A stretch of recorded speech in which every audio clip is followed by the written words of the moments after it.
आज के लेसन में ये फ्रेजेस जो है इनका मीनिंग, इनके डिफरेंसेस को समझेंगे, पढ़ेंगे कि how many, how much, how often, इनमें क्या फर्क होता है। हाउ मैनी कितना या कितने, हाउ मच, ठीक है, और हाउ ऑफन का भी इसी तरह से हाउ लॉन्ग या हाउ फार जो है कितनी दूर।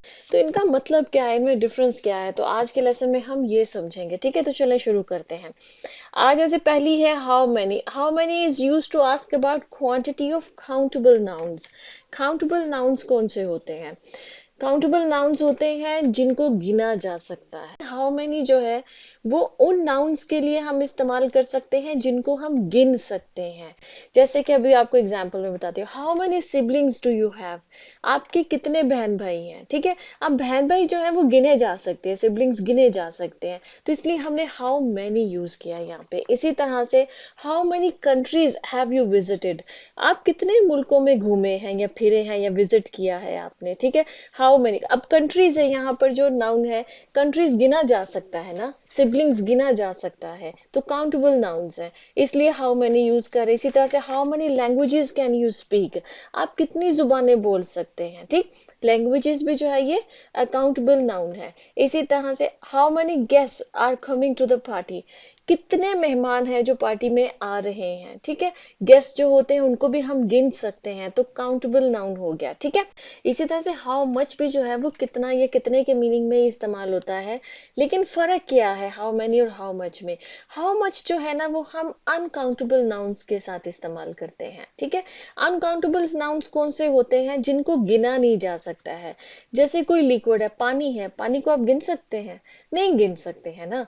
पानी की बॉटल्स को आप गिन सकते हैं, बॉटल्स अगर रखी हुई है पानी की, उनको गिन सकते हैं, एक बॉटल, दो बॉटल, तीन बॉटल्स। लेकिन क्या अगर आप पानी को गिनने लग जाए तो क्या पानी को गिना जा सकते हैं? नहीं गिन सकते हैं। ठीक है, तो वहां पर हाउ मच आ जाएगा इस तरह की चीजों के साथ। जैसे कि how much sugar do you need for the recipe. इस रेसिपी के लिए आपको कितनी शुगर चाहिए। अब ये भी कितने के मीनिंग में ही आ रहा है हाउ मच, लेकिन शुगर को आप गिन नहीं सकते, चीनी को आप गिन नहीं सकते हैं। ठीक, तो चूंकि ये अनकाउंटेबल नाउन है, हमने हाउ मच यूज किया। यहाँ पर हाउ मेनी यूज नहीं करेंगे क्योंकि अनकाउंटेबल नाउन है। इसी तरह से how much money did you spend on groceries. आपने ग्रोसरीज के ऊपर कितने पैसे जो है वो खर्च किए हैं, कितने के मीनिंग में है। अब आप कहेंगे मनी तो हम गिनते हैं ना, मतलब मेरे पास इतने रुपए हैं, इतने हैं, तो आप मनी को गिनते हैं। नहीं, वो आप रुपीस को गिनते हैं, आप डॉलर्स को गिन सकते हैं, जो भी करेंसीज होती हैं उनको गिन सकते हैं आप। ठीक, लेकिन जो पैसा होता है ना, जो मनी होती है, मनी को नहीं गिना जा सकता, इसलिए मनी अनकाउंटेबल नाउन्स में शामिल होती है। इसी तरह से how much fuel is left in the car. Car के अंदर कितना फ्यूल जो है वो भी बाकी है, हम अक्सर पूछते हैं। फ्यूल भी गिना नहीं जा सकता है। ठीक है, इसी तरह से अनकाउंटेबल नाउन इसी वजह से।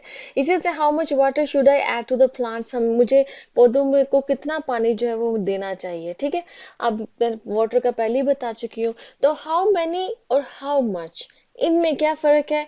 हाउ मैनी हम उनके साथ यूज करेंगे जिनको हम गिन सकते हैं, हाउ मच हम उनके साथ यूज करेंगे जिनको हम गिन नहीं सकते हैं। हाँ जी, अब नेक्स्ट हम आ जाते हैं हाउ ऑफन। हाउ ऑफन जो है इसको भी कितने के मीनिंग में ही इस्तेमाल करते हैं, लेकिन ये होता है कितनी बार। ये फ्रीक्वेंसी जो है ना किसी एक्शन की, किसी काम की, कि कोई काम कितनी बार हुआ है, वहां पर हम हाउ ऑफन इस्तेमाल करते हैं। जैसे कि how often do you exercise during the week. आप एक हफ्ते में कितनी बार एक्सरसाइज करते हैं। अब फ्रीक्वेंसी, एक्सरसाइज करने की फ्रीक्वेंसी पूछी जा रही है। ठीक, यहाँ पर आप वो पूछ रहे हैं कि कोई इंसान एक काम को कितनी बार करता है या कोई काम कितनी बार होता है। ठीक, उसकी फ्रीक्वेंसी पूछी जा रही हो तो वहां पर हम हाउ ऑफन कहते हैं। जैसे कि how often do you check your email. आप कितनी बार अपनी ईमेल जो है वो उसको चेक करते हैं। इसी तरह से how often do you water your plants. आप अपने पौधों को कितनी बार पानी देते हैं। ठीक है, तो कितनी बार के मीनिंग, अब यहाँ पे भी तो कितना कितने ही आता है, लेकिन अब यहाँ पर फ्रीक्वेंसी पूछी जा रही कि कितनी बार कोई काम हो रहा है। जैसे how often do you visit your grand parents. आप अपने दादा दादी या नाना नानी को कितनी बार मिलने जाते हैं, महीने में, हफ्ते में या साल में, कितनी बार अपने ग्रैंड पेरेंट्स को आप मिलने जाते हैं। ठीक है, तो क्या हो गया कि जब हाउ ऑफन पूछेंगे तो हम किसी चीज की फ्रीक्वेंसी पूछ रहे होते हैं, कितनी बार हाउ मैनी पूछेंगे तो हम किसी ऐसी चीज को जिसको गिना जा सकता है उसके बारे में पूछ रहे हैं, और हाउ मच जब हम पूछेंगे तो वहां पर हम किसी ऐसी चीज के बारे में पूछ रहे हैं जिसको गिना नहीं जा सकता है। अब आ जाते हैं जी हाउ लॉन्ग। हाउ लॉन्ग जो है ना, ये यूज होता है to inquire about the duration of time. किसी चीज के, किसी काम को कितना वक्त लगेगा ना, वो पूछने के लिए हम हाउ लॉन्ग इस्तेमाल करते हैं, जिसको हम कहते हैं कितनी देर। ठीक है, तो किसी काम को होने में कितना वक्त लग रहा है, उसको कितनी देर लग रही है, वहां पर हम हाउ लॉन्ग यूज करते हैं। जैसे कि how long will it take to complete the project, इस प्रोजेक्ट को मुकम्मल होने में कितनी देर लगेगी, तो वहां पर हमने हाउ लॉन्ग इस्तेमाल किया। इसी तरह से how long have you been studying English, आप कितनी देर से इंग्लिश जो है वो उसको स्टडी कर रहे हैं, उसको पढ़ रहे हैं, मतलब ड्यूरेशन पूछा जा रहा है वक्त का। ठीक है, तो जब वक्त का ड्यूरेशन पूछा जाएगा तो हाउ लॉन्ग।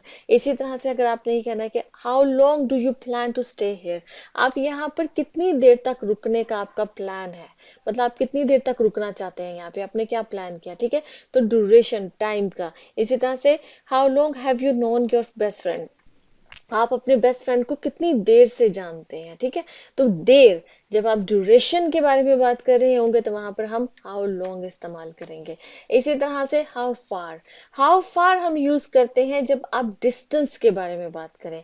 हाउ लॉन्ग और हाउ फार में ये फर्क है कि हाउ लॉन्ग हम यूज करते हैं जब आप पूछ रहे हो कि किसी चीज को कितनी देर लगेगी होने में, कोई काम को। ठीक है, और हाउ फार हम तब यूज करते हैं जब हम डिस्टेंस पूछ रहे होते हैं कि कोई चीज जो है वो कितनी दूर है। तो जो कितनी दूर के बारे में जब आपने बात करनी तो वहां पर हम हाउ फार यूज करेंगे। जैसे कि how far is the nearest train station, मतलब जो करीबी ट्रेन स्टेशन है वो कितनी दूर है। अब यहाँ पर हम डिस्टेंस चूंकि पूछ रहे हैं तो हाउ फार यूज करेंगे। इसी तरह से how far is the hotel from the airport, airport से होटल जो है वो कितनी दूर है, डिस्टेंस पूछ रहे हैं तो हाउ फार। इसी तरह से how far did you run today, आप कितनी दूर तक भागे आज। ठीक है, तो वहां पर भी आप डिस्टेंस पूछ रहे हैं कि कितना आपने भागे हैं। ठीक है, तो वहां पे हाउ फार। ओके जी, यहाँ पे लेसन खत्म होता है।